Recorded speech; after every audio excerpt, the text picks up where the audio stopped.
പശുക്കളായുള്ള സഖിമാരും താനും പശുക്കളെ മേച്ചു നടക്കുമ്പോൾ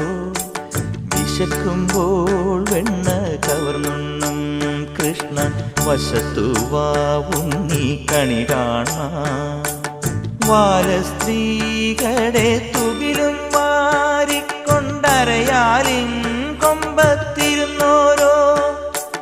ശീലക്കേടുകൾ പറഞ്ഞും ഭാവിച്ചും നീലക്കാർ വർണ്ണ കണി കാണാൻ എതിരെ ഗോവിന്ദൻ അരികെ വന്നോരോ പുതുമയായുള്ള വചനങ്ങൾ മധുരമാം വണ്ണം പറഞ്ഞും താൻ മന്ദസ്മിതവും തൂകി വാ കണി കാണാൻ.